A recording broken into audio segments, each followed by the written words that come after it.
All right, welcome to week 3, chapter 3, which is on clinical assessment and diagnosis. So, this is our starting point when we are on our way to making an official diagnosis. We can't just go based off of what our clients tell us. We can't just go based off of what we hear. We need to really make a thorough evaluation, and to do this requires a lot of information. When an individual is referred or coming into treatment, there's not only one problem. So we talked about this last time when we referred to the presenting problem. So I want you to take a minute and remember what the presenting problem is.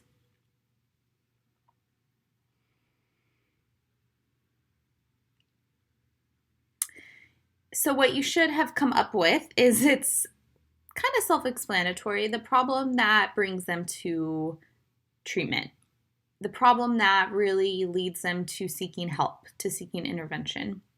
However, we know that there's not usually just one thing. Usually there's a buildup over time, which is then a result in a referral for intervention.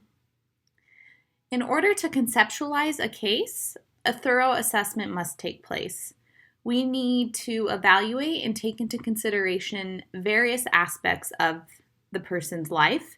So biopsychosocial, then we need to consider their biology, we need to consider their culture, we need to consider their social factors. Just like we talked about last time, we don't want to come to it with just a very narrow lens. We need to conceptualize what they're telling us, and we need to pull from various sources. So we don't only want to consider genetics. We don't only want to consider environment. We need to take all factors into consideration. The assessment will then lead to a diagnosis, and we may begin to structure the course of treatment. So after I make my diagnosis, it doesn't mean it might not change. Sometimes it will change, especially as you get to know the person. But that is a good indicator of where we could start, okay? So I know that the best course of treatment for depression is blank, cognitive behavioral therapy, okay? And we also want to remember that when someone comes to treatment, it's usually a really scary time. They're not coming because life is going well. They're coming because life has been very painful for them, whether it's been painful their entire life or it's been painful for a few weeks or months. It's not easy to show up and recognize, hey, I need help, and to do something about it, especially for certain diagnoses. It's really hard to find the motivation, the courage to do so. So we always want to be warm. We always want to be compassionate. We always want to be non-judgmental. And it's all about the connection. So I want you to highlight this. It's connection before correction. Meaning, I'm not only going to see you as a problem. I'm not only going to view you as what your symptoms are, what the diagnosis I come up with as. I see you as a whole person. And I'm interested in getting to know you for you, not just getting to know your diagnosis. So we really want to humanize the experience. If I don't have a solid relationship with the client, no work's going to get done, really.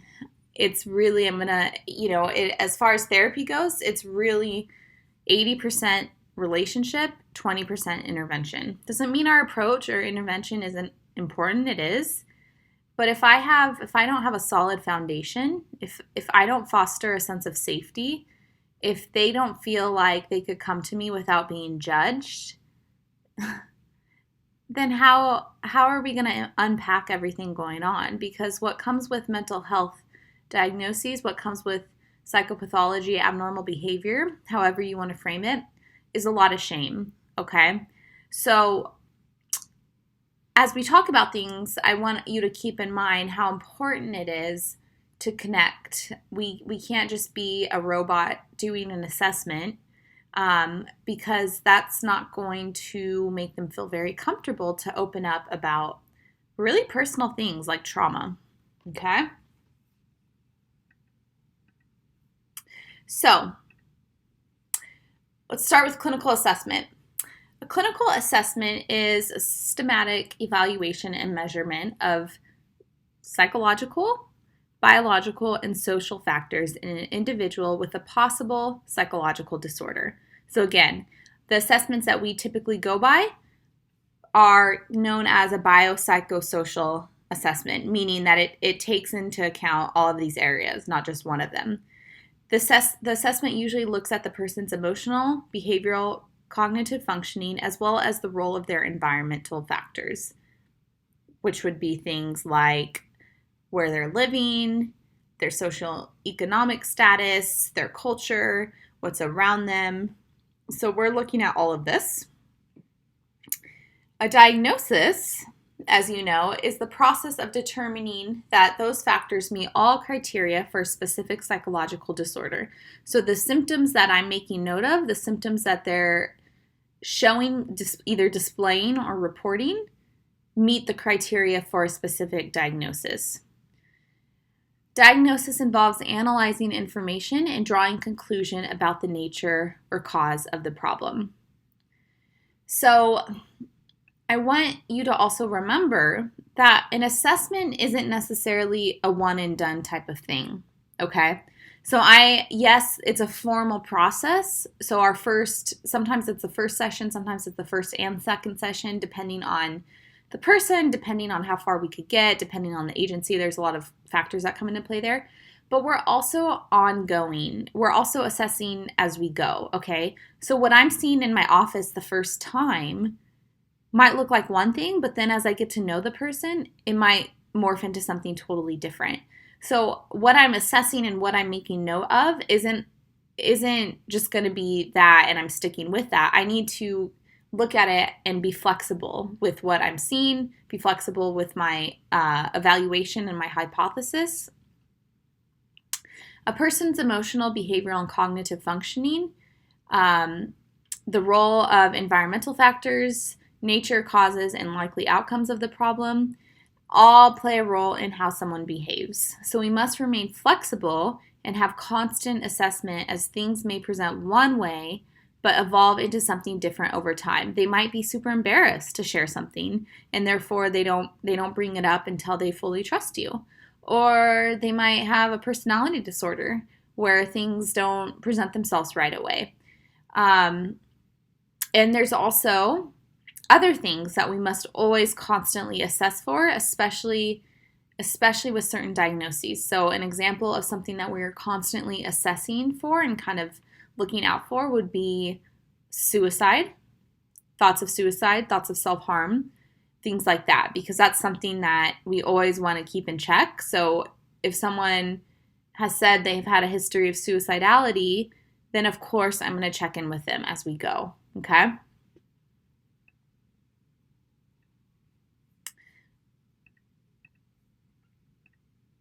Okay, so what's the purpose of a psychological disorder? Well, a strong clinical assessment results in practical and effective interventions. So the purpose of a clinical assessment helps us understand the person, obviously. What's it like to be this person? When we go about a clinical assessment, and as we are maybe treating someone or working with someone, depending on what our role and what our relationship is with them, we have to have empathy. Empathy meaning we think about what it's like to be in their shoes. Okay? So empathy is different than sympathy. Sympathy is I feel for you, while empathy is I feel with you. Okay? I'm going to sit here and be here with you in your pain and not judge you. I'm going to hold space for it. Okay? It also is assessments helpful in predicting potential future behavior. So what symptoms am I hearing? And based off what I know, what is likely to come? So is this depression? If I don't do anything about this, do I know based off of my experience and based off of what the science says and the research says that depression's likely to go away? Or do I know, which which is this is the case, is that depression is not likely to go away. It tends to get worse if not treated, and there's likely to be reoccurring episodes throughout one's lifetime. Okay? So, or is this a situation where the person's reporting depression for the very first time in their life, and they also just had a huge life change? They just moved, they don't know anyone, they're at a new job. That sounds more like an adjustment disorder. And I know about adjustment disorders that we can monitor it and it's likely to get better as the person adjusts. Okay? So it's helpful in determining and predicting behavior. We're not, therapists are not fortune tellers. We're not, we can't read the future, so we don't always know, but we do know what the science says. Okay?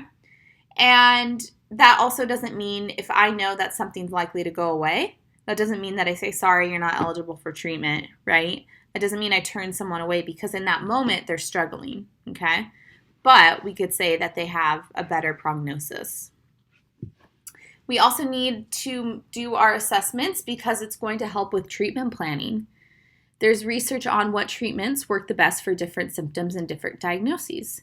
So if I have someone presenting with an eating disorder, I'm automatically thinking about, okay, the research says that eating disorders, they respond the best to these types of treatments. Again, one size does not fit all, so it might take, still has to be an individualized approach, but at least I have somewhere to start. It also helps and assists and guides evaluating outcomes, going back to the prognosis piece, right? So do I know that eating disorders are something that are easy to treat or they tend to be more complex? Okay? Because that's usually the first question that someone asks, how long is this going to take? And we can't give them a concrete answer, but we can be realistic. Is an adjustment disorder something likely to go away? Absolutely. In fact, it's very likely, and that's what's expected once a person adjusts, hence the name adjustment disorder. Is schizophrenia something with a good prognosis? Not so much, because it's an organic disorder. So even if, though, no matter what the prognosis is, if we know that it's one that's going to likely go away and get better, or if we know that the prognosis is more poor and it's something that's just going to have to be managed over a lifetime, that doesn't mean we write them off. That doesn't mean we say, sorry, you're a lost cause. No. Things can always get better, and we are the ones who have to hold the hope, okay?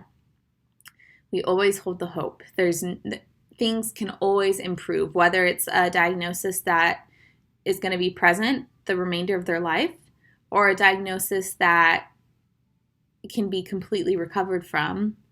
We need to offer them hope, because in those moments when they're coming to our offices, usually they're in such a difficult place that they don't have any hope. So we have to be the ones that give it to them, okay? And then we have something called the funnel analogy. The process of clinical assessment in psychopathology has been viewed as like a funnel. The clinician begins by collecting a lot of different information across a broad range of the individual. Sorry about that. And so we collect information, so not only from the individual, but if possible, we might talk to family members, or if it's a child, we would talk to their parents, we might talk to their teacher, maybe they have a social worker involved, we might talk to them. So whatever type of collateral information we could get, that's a really good idea. Sometimes we can't get it. Sometimes the person, it's just not possible. But if it is, absolutely, because that's going to help us determine where the source of the problem may lie. And after getting a preliminary sense of the overall functioning of the person, the clinician narrows the focus by ruling out problems in some areas and concentrating on the most relevant. Okay? So there are certain things, it's not uncommon for someone to come to therapy and just throw at you all these things going on in their life, okay?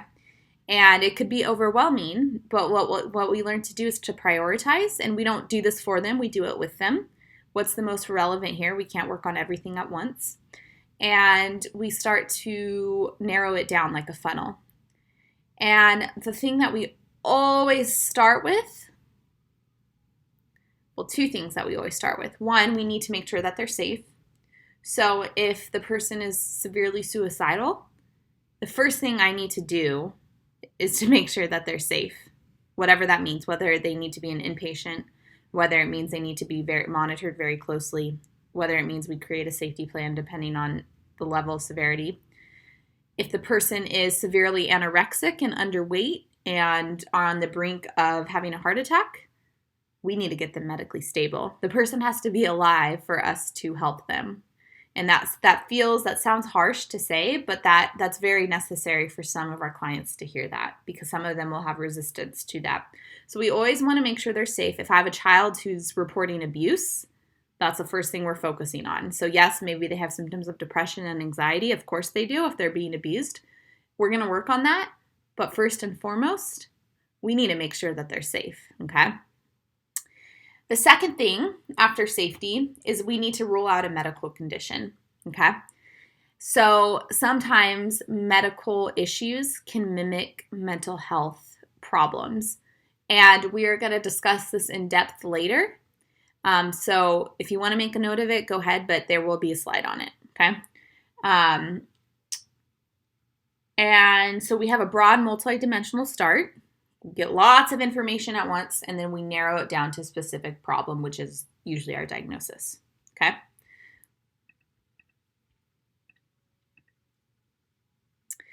So in order to understand the different ways clinicians assess psychological problems, we need to understand three basic concepts: reliability, validity, and standardization, which these, if you've taken statistics or 311, maybe it's called 3311 now, you've probably heard these terms, okay? Or if you've read any research articles, which you likely have at this point in your studies, you've heard of reliability, validity, and standardization. So let's start with reliability. Reliability. We must make sure our assessment technique is reliable. Imagine how irritating it would be if you had a stomach pain, went to 4 different doctors, and received 4 different explanations. That would leave you feeling even more lost, right? There's no consistency there. Well, we want to do the opposite with our clients. We want to give them answers. We want to normalize and instill hope. We want to be careful with false hope, okay? We're not going to lie and say, oh, you have schizophrenia, but don't worry, it's going to go away. No, but we could still be accurate and maintain hope, okay? So reliability basically breaks down to what is being reliable. It's the degree of consistency of a measurement. So no matter how many times I do it, or if I go to one therapist, they're going to tell me the exact same thing as my last therapist did. So an example, it's agreement between 2 different testing times or between 2 different evaluators. In other words, the same set of symptoms lead to the same diagnosis, which is what the DSM is designed to help us with. It organizes symptoms in categories. A reminder, the DSM is the Diagnostic Statistical Manual of Psychiatric Disorders. Don't worry, there's going to be a slide on that too. But remember what I said, that's what we use to make our diagnoses. So it organizes symptoms into categories, the categories being diagnoses, okay? And validity. This is whether something measures what it is designed to measure, okay? So I'm going to say that again. It's whether something measures what it is designed to measure. So does this test measure what it's supposed to? So in this case, whether technique assesses what it's supposed to. So if I have a screening, an assessment that's designed for making a diagnosis of alcohol dependence, I better be sure that this assessment that is designed to make an alcohol dependence diagnosis is looking for the right symptoms, okay? And there are several types. We determine this by concurrent, and this is comparison between results of one assessment with another measure known to be valid. And then we have predictive. How well the assessment predicts outcome. So concurrent validity, again, just to kind of put it in different language, it's comparing the results of one assessment measure with the results of another. So this would be something like an example of a longer IQ test versus a shortened IQ test. Both are different. They have different numbers of questions, but both are looking for the same things. Okay? Predictive validity, how well the assessment predicts what will happen in the future. So does the IQ test predict who will succeed in school or who will not? Okay? And that's usually one of the goals for an IQ test. Validity implies the extent to which the research instrument measures what it's intended to measure. Reliability refers to the degree to which scales produces consistent results when repeated measurements are made. Okay, so validity, it's measuring what it's designed to measure. Reliability, the outcomes are consistent. Standardization is the process by which a set of standards or norms is established for a technique to ensure its consistency across different measurements. So consistency and objectivity of how tests are administered and scored. In order to compare one person to another on a test, it's important that they take the test under the same conditions and the same scoring procedure is applied to both. Okay? A good example of this is to illustrate this concept to students who take the SAT, right? The assessment might be given to large numbers of people who differ or important factors such as age, race, gender, socioeconomic status, and diagnoses. Their score would be pooled with other individuals like them and then used as a standard or a norm for comparison purposes. So what is normal for this person who's 16 years old, female, taking into consideration their ethnicity, and we go from there. So reliability, validity, and standardization are important to all forms of psychological assessment, okay? We can't just make up our own assessments. We can't just ask the questions that we feel like asking. You could modify things, or you can ask additional questions later.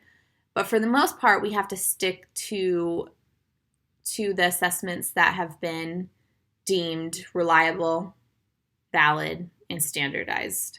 Okay? So standardization is speaking to when we are looking at the results of what our assessment gives us.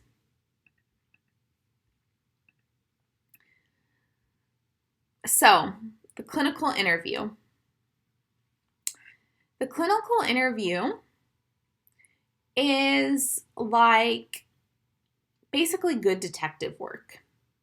It assesses multiple domains, starting with a presenting problem. So reminder, what led them to treatment? Usually it's symptoms of a much bigger issue like maybe alcohol abuse or bipolar disorder. But we're always looking for, when we're looking at the presenting problem, so if they're telling us that they're having trouble sleeping, well, that's not a diagnosis in of itself. We need to look at other things too. How often are you having trouble sleeping? How severe is it? Are you having trouble falling asleep? Are you having trouble staying asleep? Is it both? Are you having trouble eating too? Okay. And then we also want to take a look at their current versus past behavior. So is this something totally new? Or has there been a pattern in your life of having difficulty sleeping? What are themes? When you do have difficulty sleeping, has something changed in your life? Does it also mean that when you're having trouble sleeping, you're also having trouble eating? Or you're eating too much? So we want to look at patterns and themes, okay? Is this something that kind of pops in and out of their life, or is it something that has never happened to them before?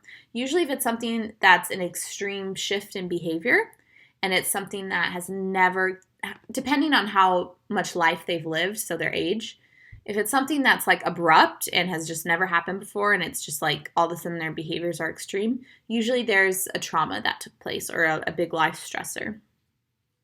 Clinical interview also takes a detailed history, significant life events, have they had trauma, also takes into consideration their culture, their religion, interpersonal relationships. Do they have social support? Does this run in their family? And then attitudes and emotions. So what are their attitudes about having to have, to come to treatment or to seeking help? What's it like for them to be in the room with us? How do they view the world? Do they see the world as a scary place? Or is it an exciting place filled with a plethora amount of opportunities? If they're in therapy, it's not likely to be the latter. Usually it's a difficult time in their life. But we want to explore what their typical attitudes are and what their emotions are like, okay? This also helps to receive services. So as I said in chapter 2, insurance companies. So in order for certain therapies to be covered by insurance, and again, this is different for all, it depends on what type of insurance the person has, they need a certain diagnosis. And unfortunately, many diagnoses aren't covered from insurance, but that's a whole different can of worms.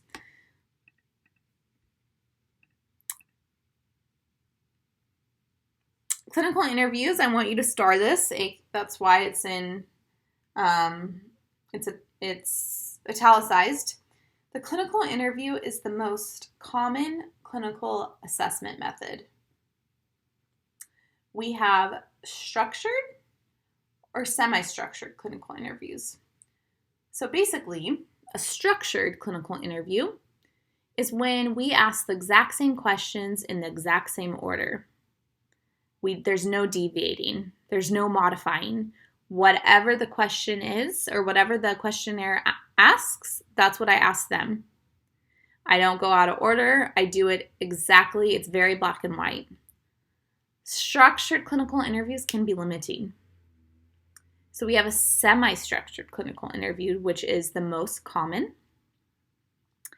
This is when we have an outline of questions that are followed and may be used as, this is what I use. It helps guide us, but it allows for some flexibility to ask more or less about certain areas depending on the need of the interviewee. Okay? So it gives me a structure and a guide. We're human, so sometimes we forget to ask certain things. So it gives us important areas. Oh, yep, I forgot to ask that question. But then it also gives us room to go out of order, kind of go with the energy, flow. Whereas a structured approach, it's very limiting and you have to be very rigid with it. Semi-structured gives us that base and also allows for modification. And then we also have unstructured approaches, completely unstructured approaches. The problem with having no structure is that they may result in low reliability and biased information. Because mental health professionals are human, we're not like superhumans. We all have biases. That's just part of being human. If we have no structure, we're inevitably likely to pass a bias, okay? Just because I think this doesn't mean that's what it is. Clinical interviews may range from half an hour to more than 4 hours, depending on the need of the client and the purpose of the assessment. Longer assessments are necessary for some research studies, and when you're trying to get a complete psychological history, it's likely to take longer, okay? So if they have a history of being in mental health services, part of our interview is going to maybe be contacting their past therapist, or maybe they're hospitalized and we want to get a hold of their records, okay? We need their permission to do this, but that is part of the interview. So an example of a semi-structured interview is what you see on the slide. It's something called the Anxiety Disorders Interview, and it comes from the DSM, and it has modules pertaining to anxiety, mood, and related disorder designed to assess for anxiety that meets the DSM-5 criteria, okay?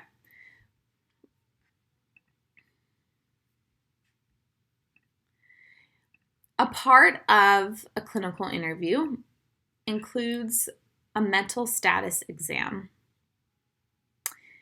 Also, I mean, it's usually abbreviated as an MSE.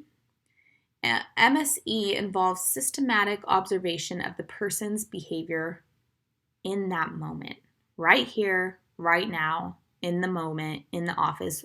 How are they presenting themselves? We're looking at things such as their appearance, their thought process, their mood, and what we're seeing in our office can be how they interact in the world outside of our offices. All of us, whether we're clinicians or not, perform a version of a partial MSE for people we come into contact with, right? As humans, we naturally pick up on the people's individual traits. It doesn't mean we're judging them, but we notice their appearance. We notice how they're behaving. If someone's behaving kind of outside of social appropriate norms, we're going to pick up on that, right? So let's kind of hit the main areas of what a mental status exam form uses. So this is, don't worry too much about the picture, but this is the one I use in my assessment. So one of the things I'm looking at is just basic appearance and behavior. The clinician notes any overt, meaning anything that they could see, about their physical appearance, such as, are they coming very well kept? Are they coming in really nice clothes? Are they coming in business clothes? Or are they coming in pajamas? Are they coming with really disheveled appearance? That's important not to judge, but if they're coming in the same outfits every day or every time I see them, or they have holes in their clothes, or they don't smell the best, or they have stains, and it's a child I'm working on or working with, that tells me that maybe they're living in poverty. Maybe the child's being neglected. That's why it's important. We're looking at their posture, facial expression, and just their movement in general. We're also, as they're answering questions and speaking to us, noticing their thought process. When clinicians listen to people talk, they get a good idea of one's thought process. So there was one time when I was talking to a man who came off very, very well adjusted. He was dressed appropriately. He was speaking pretty intelligently. He was speaking eloquently. And all of a sudden, through our conversation, he starts telling me about a conspiracy theory that he has. And that the government planted cameras and are watching us all. So he came off okay, but if I didn't go further, I see that there's some delusions here, right? That he's being watched, he's being followed. So it's important and then from there, I could see all his paranoia. Okay, this was someone who eventually got a diagnosis of schizophrenia. We also want to assess their speech. Are they talking extremely slow, or are they hyperverbal? Can I barely keep up? Because those are symptoms of being manic, bipolar disorder. In some people with schizophrenia or some people who have psychosis, they sometimes have really disorganized speech, something called word salad, where what they're saying just doesn't make sense. It's not coherent. We also notice hallucinations or delusions. Do you hear or see things that other people don't? Are you being watched? Do you feel like people are following you? Do you feel unsafe? So just things like that give us some more information and insights. We want to look at their mood and affect. So mood is the predominant feeling state of the individual, right? So are they depressed, super down, or are they euphemic? Are they super up and just loving life to the point where it's getting them into trouble? We'll talk about that. That's usually mania. So we want to note their mood. And affect basically is just a fancy word for how they feel. So it refers to their feeling state that accompanies what we say at a given point, usually appropriate and matches. So basically, if I'm sad,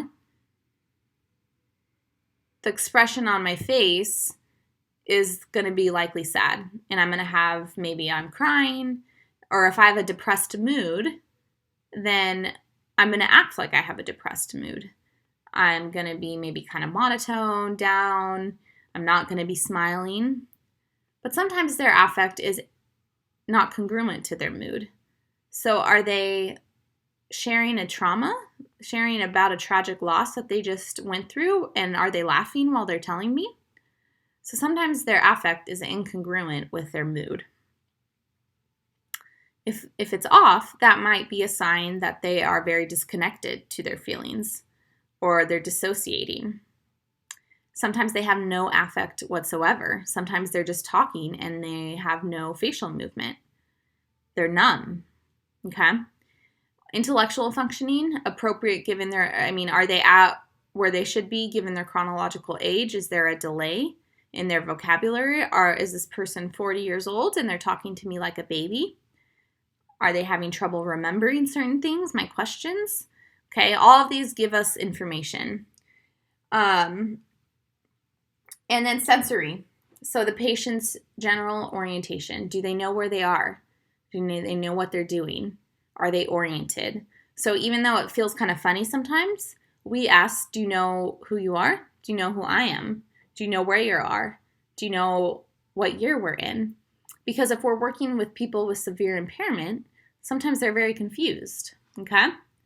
So the MSC allows the clinician to make a preliminary determination, highlighting preliminary, because it doesn't mean that it's not, just because we're noticing it today doesn't mean that it's concrete and not going to shift or change. But it allows us to make this determination of which areas of the patient's behavior and condition should be assessed in more detail and perhaps more formally. So if everything's checking out, then I could kind of put it to the side for a while. But if they're not oriented and they thought that it was the year 1960, okay, then I have to look further into that piece, okay? Okay, so I promised that we would get back to ruling out a medical condition, right? So here's the slide on it.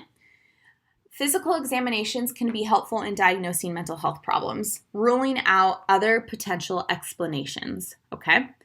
So note that physical exams, outside of making sure that they're safe, are often the first pit stop in assessing mental health because many clients visit a primary care physician first, and we always want to rule out a medical condition. So a lot of times, if someone has experienced a panic attack for the first time, 90% of the time they go to the emergency room because it's such a physical experience. It feels like they're dying or having a heart attack. And it's the doctor who says, no, you're having it.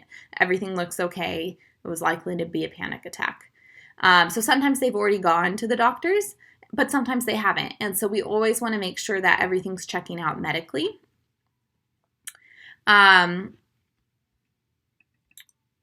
Physical exams are not typically conducted in an outpatient clinic for mental health.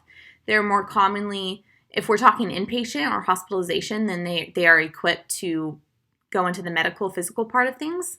But if we're seeing them in an outpatient setting, then we need to refer them and make sure that they're seeing their doctor. But there are some mental illnesses that are likely to affect physical functioning as well. So someone with a substance use disorder or an eating disorder, they are doing things to their body that is going to have an impact on them medically, okay? All of these can have symptoms, or a lot of diagnoses can have symptoms that mimic mental health disorders. So a good example of this would be like thyroid difficulties, particularly hypothyroidism, which is basically an overactive thyroid gland. It could produce symptoms that are adjacent to anxiety. So racing heart, feeling on edge. While the opposite of that, hypothyroidism, so basically an underactive thyroid, may produce symptoms that look a lot like depression. Okay? So the number one pit stop is to rule out any physical etiologies, toxicities. They also might be able to determine that it's a medication side effect. Maybe they took new medications. They might tell us this. Maybe it's an allergic reaction, a metabolic condition. These are just a few examples. And they might say this like, oh yeah, well, I did start taking this medication, but we're not medical doctors, so we can't say, oh, okay, that's probably it. We always want to get the confirmation that everything checked out medically. Because what if I started treating someone with hyperthyroidism? Okay, this sounds like anxiety, and I started treating them for anxiety. But if it's a medical condition, they're not going to see any relief. We aren't going to get any, we're not going to make any progress because it's medical, okay? And that's going to be very frustrating.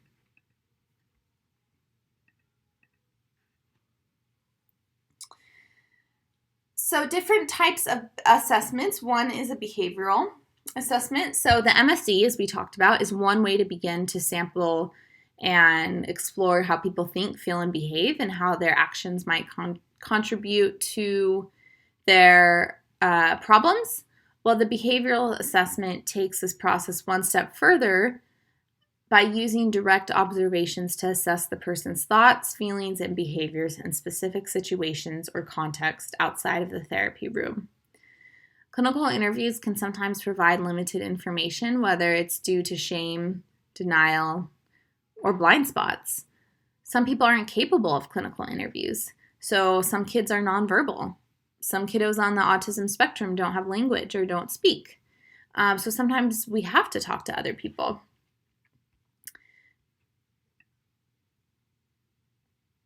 So it targets behaviors that are likely factors that control or influence them. Direct observations conducted by assessors. So the therapists, maybe we go and observe them in their classroom. Maybe we go and observe them at home. Maybe if that's not possible, we tell their parents to make close observations. But the goal really is to determine the factors that are influencing the target behaviors. So if I have a mom who tells me that that brings their child to my office and tells me that they are having these extreme, just inappropriate for their age outbursts, anger outbursts, we're trying to hone in on what's causing that, okay? Because as we know, especially when we're talking about kids, all behavior serves a purpose. They're not all adaptive, but they're giving them something. Their behaviors are meeting some type of need. So this is where it's important not to label them as a bad kid, but as a kid who's having trouble expressing their needs in an appropriate way. So if I go home, or even with adults too, if I go home and eat a quart of ice cream, yeah, I like ice cream, but I don't need a quart of it. That tells me that something is bothering me more. And maybe I have something going on underneath that's giving me anxiety, depression. I have a need that's not being met. So events lead up to behavior, okay? No behavior takes place just because of it, especially problematic behavior. No one chooses to do things that are inappropriate. No child wakes up and says, you know what, I'm going to make my parents really angry today. No, they are doing it because they have no other way to express themselves. And that's our jobs, is to figure out what's going on and how we could help them to express their needs in a more accurate and appropriate way.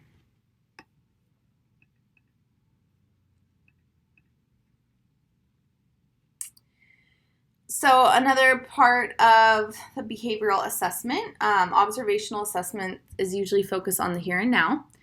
A commonly used and simple framework for organizing findings in a behavioral assessment is called the ABCs of observations. So this is important. I want you to know what the ABCs stand for. So the antecedent is the event that immediately precedes a behavior. So what happened right before the behavior happened? That would be the antecedent. So say the child all of a sudden has a meltdown. Okay, what happened right before that? Well, I told them it's time to go to school. Okay. The behavior is usually why they're in our offices. Okay. That's the behavior of interest. So are they crying a lot? Are they saying they feel sick every time they're told they have to go to school? A more maybe adult thing, or outside of kids, are they consuming a lot of alcohol? Are they binging on food? So that's the behavior. And then what are the consequences of the behavior? So events that follow a behavior. So, okay, my child tells me that they're sick after I tell them it's time to go to school. Okay, what are the consequences of that? Well, then I usually let them stay home. Okay, so that's reinforcing the behavior, because they know if they tell you they're sick, you're going to give in and let them stay home from school. Okay, it's usually something that gives them some type of temporary relief. Okay, so if I have a really bad day at work, I got yelled at by my boss, and my behavior is to go home and binge on a quart of ice cream. The consequence of that behavior is, while I'm eating that quart of ice cream, I'm totally disconnected. It gives me a dopamine spike. It makes me feel good. It tastes good. Gives me some relief. Okay? But again, it's usually temporary relief. Later on, I'm probably going to feel really guilty and even worse than before I ate it. But we have to look at the consequences. Why? What am I getting out of this behavior, even if it's maladaptive, not appropriate? Okay? So this is really good. It's a good, easy way to break down, because it gives us awareness of what's going on. And awareness gives us choice, and choice gives us a sense of control. Okay? Since some children, if we're talking about working with children or teens, some children are not old enough or skilled enough to report their own behaviors. So parents, teachers, or clinicians may have to keep careful records of specific target behaviors. So when we're working with a younger population, parents or caregivers or teachers have to be involved in this process, okay?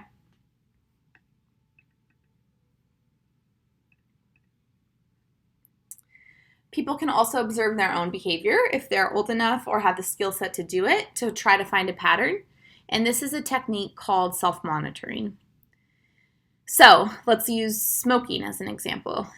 People might write down the number of cigarettes they smoke, how many times a day they smoke, the places that they smoke, and the goal here is to help. The goal isn't to shame them for their behavior, because they have enough of that, but the goal is to help the client monitor their behavior more conveniently in their home environment, okay? Because it's, we want them to make note of just the smoking behaviors in everyday life. It's not going to do really anything if I'm just making note when they're coming to my office, because that's only for 1 hour a week. We need to know what's going on outside of the office. When behaviors occur only in private too, so a lot of times certain things I'm not going to see them. So if I'm working with a client who's struggling with bulimia, binging and purging is something that happens in private. I'm not going to see it. So self-monitoring here is essential, and we have to be very, very, very careful and gentle with this, because these behaviors that are done in secret or in private mean that there's a lot of shame around it. It's not easy to talk about, let alone go into the details of how often it's happening, where it's happening, how severe it is. So we need to do this very gently, and that's why our relationship with our clients is so important, because they're not going to want to tell us this if we're judging them.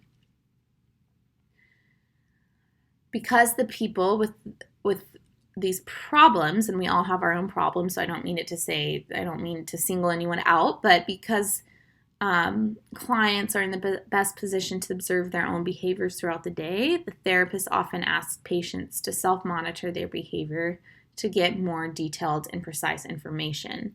It doesn't mean we're trying to shame them, but it's what the information we need to do something about it. But then we have the problem of reactivity sometimes, not all the time. Simply observing a behavior may cause it to change due to the individual's knowledge of being observed.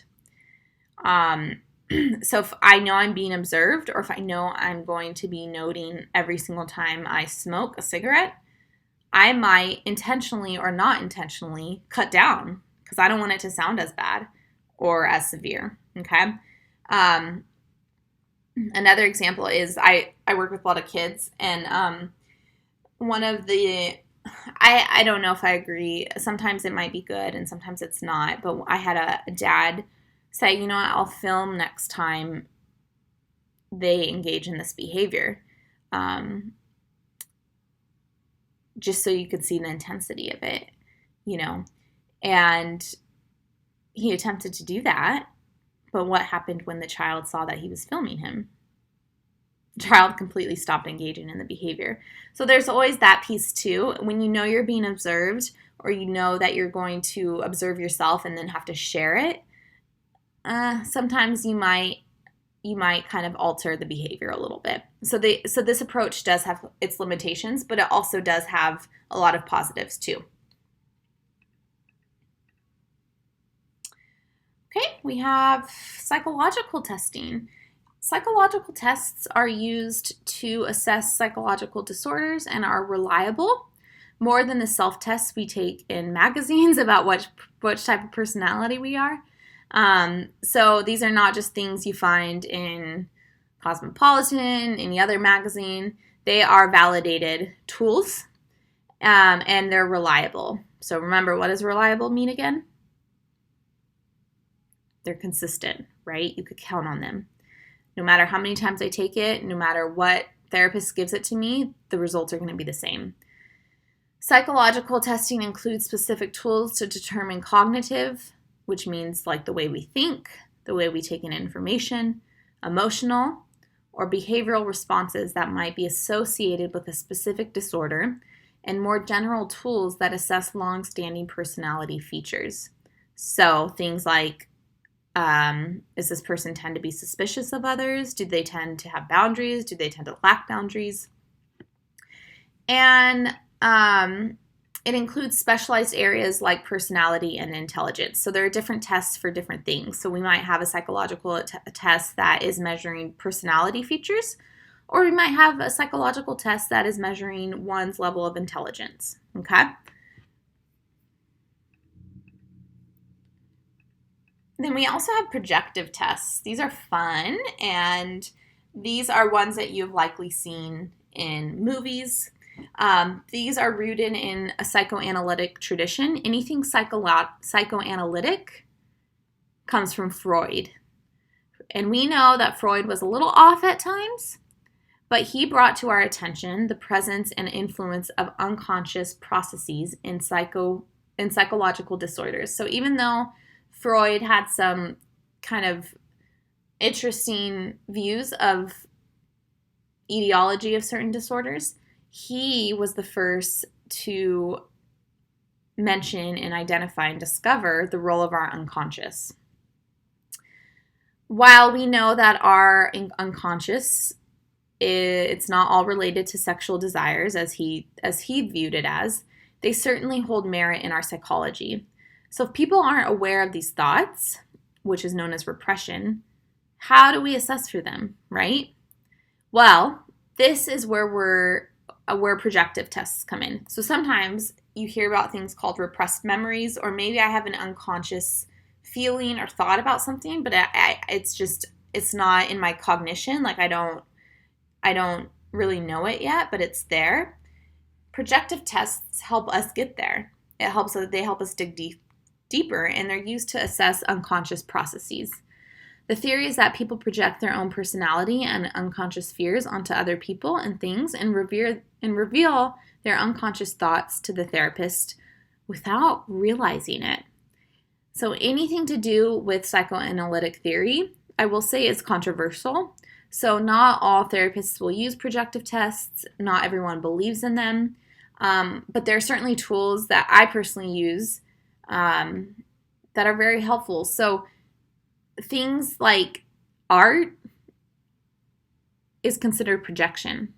So that's why you see child therapists use a lot of art, because children don't have a lot of language yet because they're children and their brains aren't fully developed. But they could put a lot in their art, and that's a form of projection of what's really going on. So basically, they project aspects of someone's personality onto ambiguous test stimuli.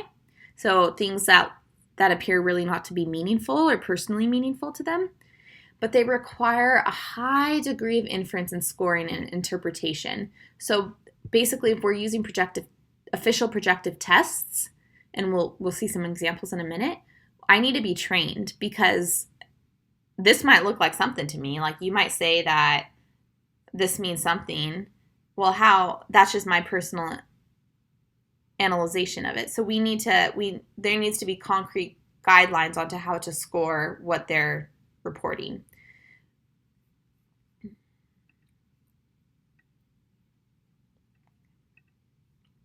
So some examples: the Rorschach ink blot test and the thematic apperception tests, also known as the TAT. These two are the ones that you've seen in movies, and you'll see them, and you'll totally know what I'm talking about. So the Rorschach is the ink blots that we often see psychologists give patients in movies. This was created by someone who actually, a psychologist who ended up dying before developing an official scoring system. So it's very controversial. And the TAT is when you see an ambiguous picture and you tell a story about it. It's not as open-ended as the Rorschach.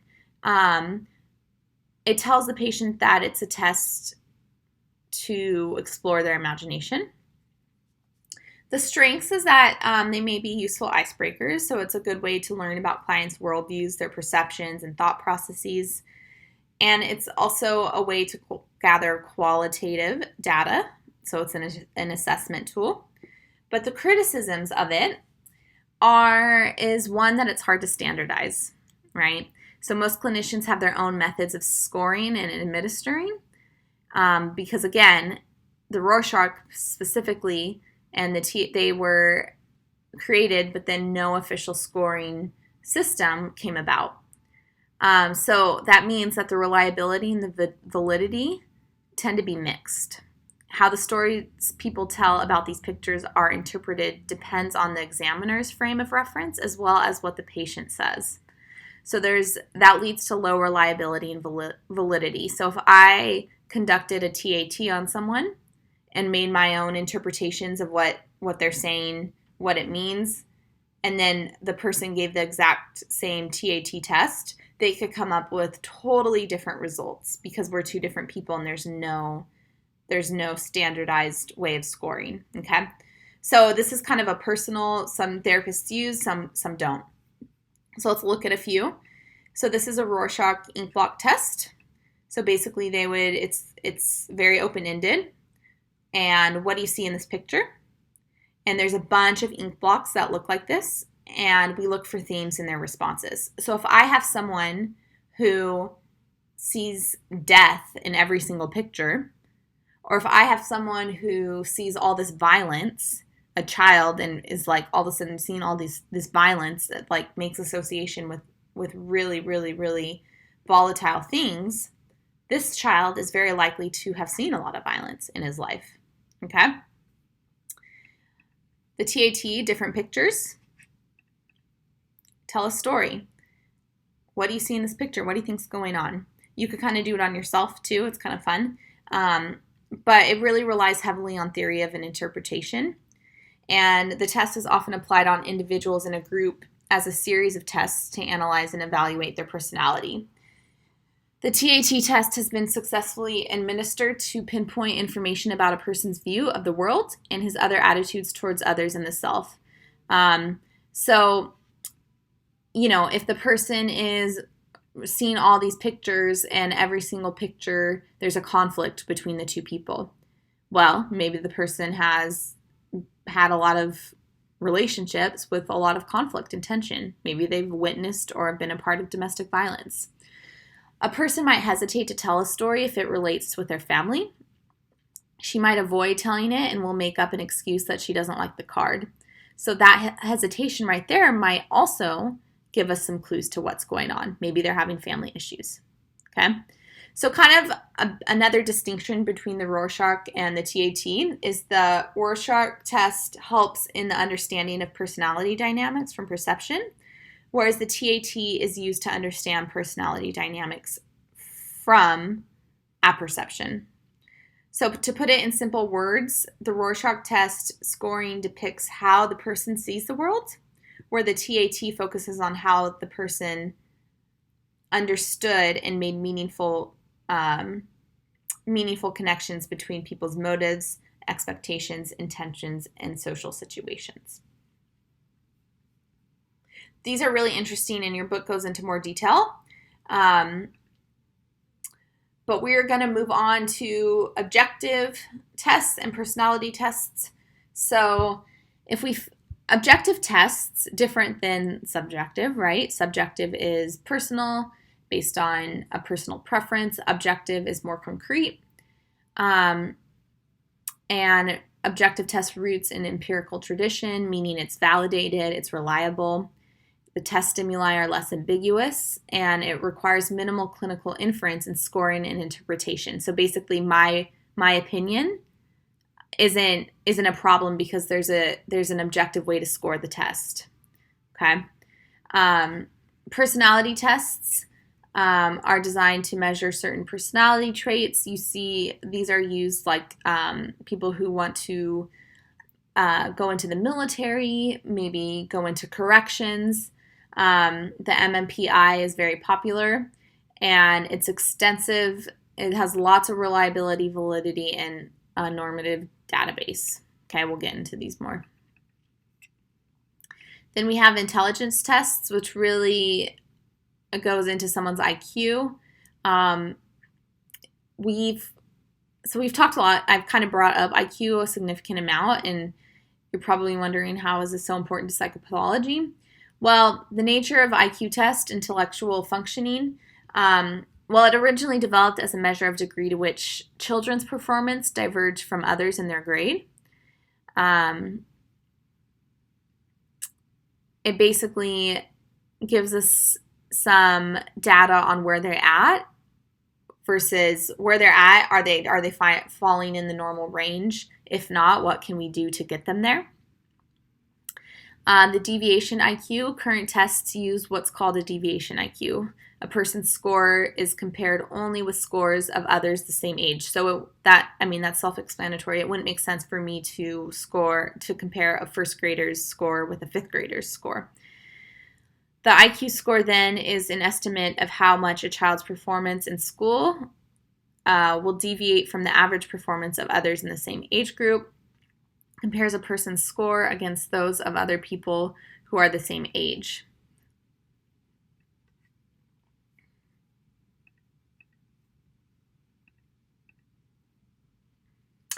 Neuropsychological testing measures the ability in areas such as receptive and expressive language, attention, concentration, memory, motor skills, perceptual abilities, and learning and abstraction in such a way that clinicians can make educated guesses about the person's performance and the possible existence of brain impairment.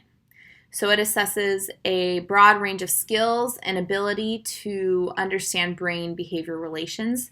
So we've come a long way in psychology and clinical approaches that it's neuropsychology is kind of a hot topic right now because the brain is everything. The brain controls everything. So it's important that we know really what's going on in the brain. So that's what neuropsychological testing is helpful for. The challenges with neuropsychological testing is it could provide us with false positives, mistakenly showing a problem when there really is no problem, like everything's really checked out, or false negatives. It fails to detect a problem when there really is a problem there. And that's problematic because a clinician who fails to find damage that exists might miss an important medical problem that needs to be treated. Okay. The time of testing, these are usually a little longer. They could take hours to administer, and they not only administering takes a long time, but really scoring and interpreting requires a lot of training.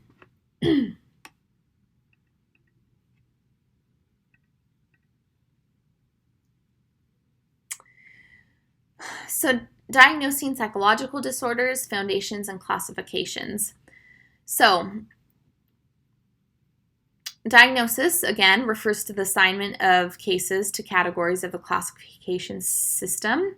There is still no single, agreed upon, reliable, and valid worldwide classification system to make a diagnosis. And there probably never will be, because not everyone's going to agree on one thing. Classification is central to all sciences. Assignment to categories based on shared attributes or relations. So a system for representing the major categories or dimensions of psychopathology. And basically what we're talking about is the DSM. So we have idiographic strategies, and this determines the individual's unique feature or attributes. The assessment focuses on obtaining detailed understanding of the person as a unique entity. So this is disregarding my biases, my initial impressions, and assumptions. We want to treat this person in an individual manner and remember that each client is unique. So just because I know all this stuff about depression doesn't mean that this person's going to act that way. Doesn't mean that I know how they are going to act in treatment. Doesn't mean how I know their prognosis. Everyone's unique. But on the other hand, we also need to maintain somewhat of a nomothetic strategy. This nomothetic approach is a determination of general classes and common attributes. It involves the study of large groups with shared features. So emphasizes general inferences that apply to large groups of individuals. For example, children with anxiety, depression, disorders. Basically, we maintain this baseline level of knowledge. Okay? So yes, we need to teach people individually and uniquely, but we also need to have a baseline of knowledge to guide our approach, right? So a way you could remember this is idiographic has an I, and that's, just think of an individual. Nomothetic,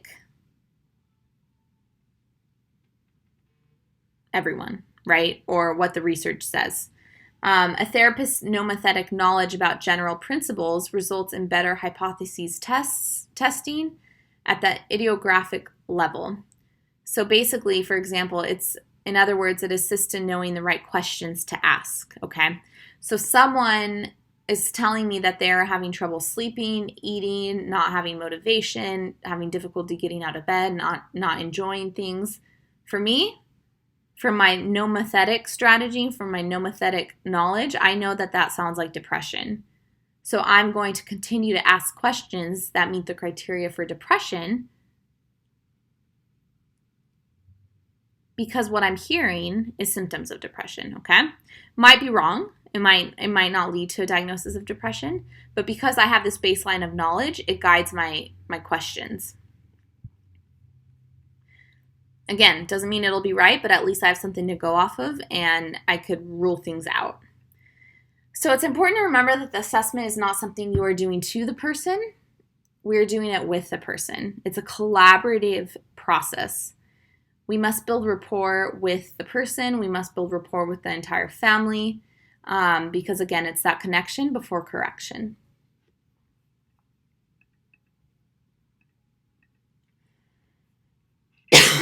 Okay. Categorical and dimensional approaches. So without a classification system, therapists would have difficulties communicating with one another. Having a categorical and dimensional approach helps organize symptoms. So when I'm talking to a psychiatrist, when I'm referring a client for medication management, and I say they're suffering from, they meet the criteria for bipolar disorder, I don't have to tell that psychiatrist what symptoms bipolar disorder comes with. The psychiatrist has a solid knowledge base about what bipolar disorder usually comes with. However, the subject of classification when studying human behavior has become controversial because of that individualized piece. Okay. So classical or pure categorical approach to this means that we have strict categories. So either you have a social anxiety disorder or you don't. You either have a depression disorder or you don't. Now, this is helpful in medicine. Someone either has cancer or they don't, right? But with psychological disorders, it's not so black and white. It's not so dichotomous. There's a lot of gray area. So if I have one person who is one symptom short of meeting a social anxiety disorder, they just are one symptom short. Does that mean they don't have social anxiety? Does that mean they're suffering any less? Are they any less impaired just because they're one symptom shy? To me, not so much, right? To me, they have social anxiety because they have impairment. They can't go to school. They're throwing up every time they have to be in large crowds, right? A dimensional approach is classification along dimensions. So this is more so referring to different people have varying amounts of anxiety in social situations, which makes more sense to me personally. It means things kind of fall more on a spectrum. It's not so black and white. There's room for gray. Makes more sense, but there also has been some level of controversy around this approach. Most theorists have not been able to agree on how many dimensions are required, right? So like, where are the limits here? And then we have a prototypical approach, which combines basically these two. So it combines features of classical and dimensional approaches, identifies essential features of psychological disorders so that they could be classified, but it also allows for non-essential variations that do not necessarily change the classification. In other words, there are several ways one can meet criteria for major depression or panic disorder, but still get the same diagnosis. So the DSM, what we use to classify symptoms and make diagnoses, is based on a prototypical approach. So it's not strictly classical. It's not as flexible as dimensional, but it's kind of right in between. So it will often state that in order to qualify, they must have a specific symptom. But there's options. There's kind of room for like gray area, but there's still some limitations, okay? So for example, if someone asks you to describe a cat, you can easily give a general description of what a cat looks like, which includes the essential categorical characteristics, right? They have a tail, they have a nose, 2 ears, they purr.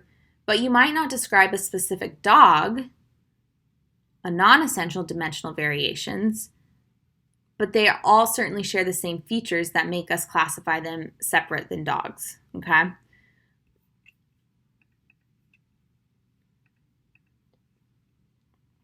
So issues with classifying and diagnosing psychological disorders. So widely used classification systems, the DSM. We've used the DSM, different versions, for a very long time. The first one was published in 1952, and it's updated about every 10 to 20 years. The current edition, we're on the DSM-5. And that was released May 2013. So that was right when I was starting my graduate program. The previous edition was called the DSM-4 TR. TR was stood for, there was a DSM-4 and there was a DSM-4 TR. So that was a revised version. And that was released in 2000. So there was a 13-year gap between the DSM-4 TR and the DSM-5. Each DSM comes with an international classification of diseases, the ICD. We're on the ICD-10. And this is a symptom that's used by physicians or other healthcare providers like therapists to classify and code all diagnoses, symptoms, and procedures recorded in conjunction with hospital care in the United States. So no matter where a person's being treated, their diagnostic code is going to be the same. So like depression, I'll just give you an example. Don't worry about this number, but I just want to share. Depression has a code of F33.1, and that is coded in all systems across the US. So F33.1 means the same thing. It's the same diagnosis no matter what healthcare facility you're in. And this is published by the World Health Organization. And this is also updated, usually updated around when the DSM is updated. Just a little history of the DSM, because again, the DSM's like if you are going into psychology, clinical psychology, healthcare, you are going to know the DSM like the back of your hand. Prior to 1980, diagnoses were made based off biological or psychoanalytic theory, which again is Freudian based, meaning that it was very narrow and one-dimensional. Okay, in the 1980s was when the DSM-3 came out, and it changed its approach. The classification newly relied on specific lists of symptoms, improving reliability and validity. And we don't use the axis system anymore, but this is when they were classified along 5 axes, describing the type of the problem, such as the disorder categories, health problems, and life stressors. So previously, there's no more axes. They took them away in DSM-5, but psychopathology was categorized along 5 different axis codes. So the first one was the clinical syndrome. So this is like most psychological disorders. So that is like, for example, alcohol dependence. The second would be a personality disorder or mental intellectual disabilities. And that is axis 2, means that it's not likely to shift. Okay, it's more kind of official. So this person has a psychological disorder of alcohol dependence, and they also have an antisocial personality. Axis 3 was relevant medical conditions. Well, due to their alcohol dependence, they have cirrhosis of the liver. Axis 4 is relevant life stressors. What's going on that is severe? Well, they just got divorced, lost their jobs. That's pretty big. And then axis 5 is something called the Global Assessment of Functioning, a GAF score, 0 to 100. And that's basically how severe they are and how impaired they are in their functioning. You don't have to memorize this. You don't have to know this. This is just for your knowledge, because I want you to know this, but you're not going to be tested on it because the DSM-5 no longer uses this system. The information is still taken into account because, of course, medical conditions, huge life stressors, their level of impairment, all of that's important, but it's not discussed in terms of axes.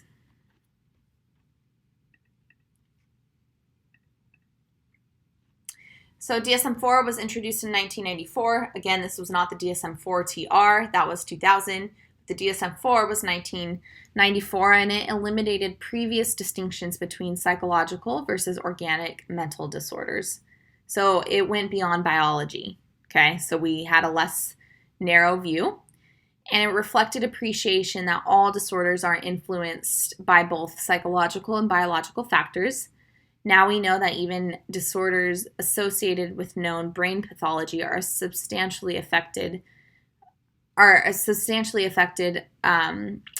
psychological and social influences, right? So we know that just because someone's born with a certain DNA and genetic code, we know that environment, nurture plays a huge role in outcomes, right?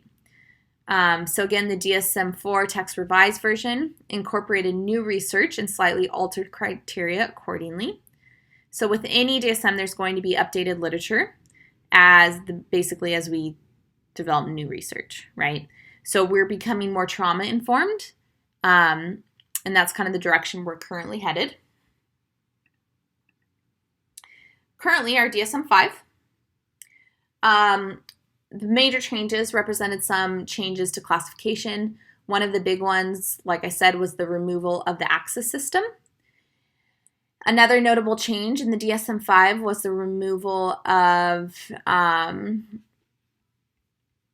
certain, like Asperger's disorder was removed, and it transitioned into an autism spectrum. It became more prototypical, so more of a dimensional and categorical approach, not as black and white as previous versions. There's still parameters in which one needs to fall into be formally diagnosed, but it certainly is the most dimensional of all the DSMs.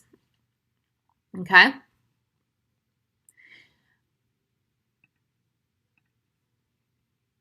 What about new diagnoses, right?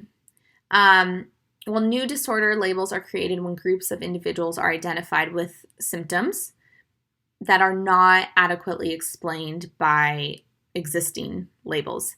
So I have these group of people that have the same set of symptoms, but they don't quite fit neatly into this category. So, for example, a new diagnosis in the DSM-5 is something called premenstrual dysphoric disorder, which is obviously a female disorder. And it basically is related to relatively rare and severe emotional disturbances that are only present during menses, like to the point where there's psychosis, but it's only occurring during that time of month. That's a new diagnosis. There are still things that are in the works. So right now they are further studying something called mixed anxiety depression. Anxiety and depression are best friends, and usually they're co-occurring. But that one didn't quite make it into the DSM-5 because there wasn't enough research to justify it. Another one that's currently being studied is internet gaming disorder or addiction. So in the back of all DSMs, it says there's a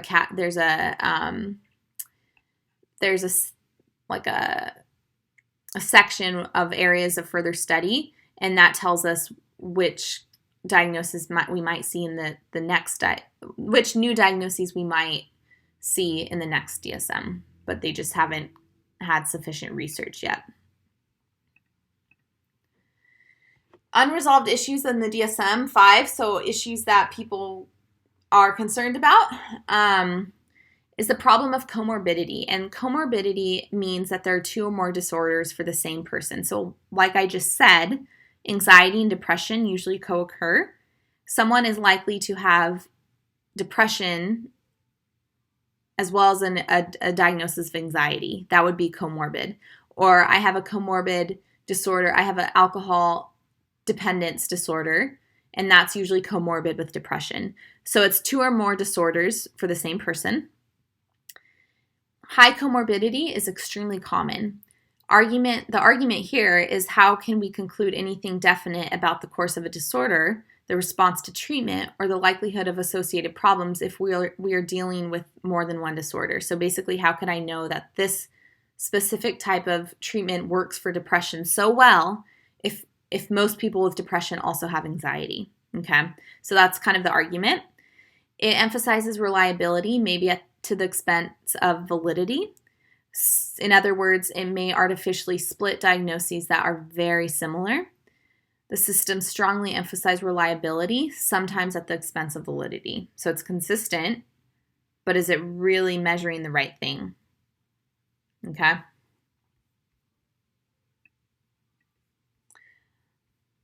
And 2 of 2 for unresolved issues is, of course, the dimensional classification. Like I said, DSM was intended to move towards a more dimensional approach, but critics say it does not improve much from the DSM-4. That's just a matter of personal opinion. In my opinion, it's improved, but there's always going to be controversy, and we do still have a ways to go. And then the labeling issue and stigmatization. So there's disagreement about effectiveness of labels. Why do we have to put a label on someone for them to get treatment? Some labels have negative connotations and may make clients less likely to seek treatment. So, for example, if a lot of teachers say if they have a student and they know that they have ADHD, a lot of times they're like, oh, he's never going to sit still. He's going to be bad. I'm not saying all teachers do that, but this is just an example. Teachers are great, and I have a lot of respect for them, but we all know that certain diagnoses lead to certain stigma, right? Same thing with schizophrenia. Oh, they're schizophrenic. I should be scared of them. They're violent, right? It can negatively influence people's view of themselves, especially children, and their behavior. It could lead to low self-esteem, shame. They might say, "Why even try? There's no point." But we come a long way from what we used to in the past. In the past, people with intellectual disability disorder they were called idiots and morons, and then it moved to mental retardation, and now we're at intellectual disability. That's also a new change. So DSM-4 had a diagnosis of mental retardation. The DSM-5 dropped that and labeled it as intellectual disability, which is I like that a lot better. So sometimes it leads to a lot of shame, but on the other hand, sometimes people have the opposite reaction and they like having the name. Oh my gosh, this is why I've been experiencing this, because I'm depressed. This is why I felt that way, because I have bipolar disorder. Sometimes there's something normalizing about it. It's not just me, I'm not alone. There's something I could do about it. So it could give it's all personal. Some people could feel a lot of shame about it. Other people, it could actually make them more hopeful. Either way, people are not their diagnosis, right? It might be part of them, but it's not all of them. Okay? And then we have a couple of videos I would like you to watch. The first is just a basic assessment interview. It's only about 4 minutes and 30 seconds. And I want you to notice what you're picking up on. You should notice that it's a collaborative approach and it's more of a conversation versus this strict questionnaire that I'm following. And then the next one's just for some humor. This is what not to do with a client. So I hope that kind of leaves you off on a light note. If you have questions, as always, email me. We could set up a Zoom meeting, whatever you need to better understand the material. I'm here. I will do what it takes to make sure that you understand it, okay? I hope you have a great week.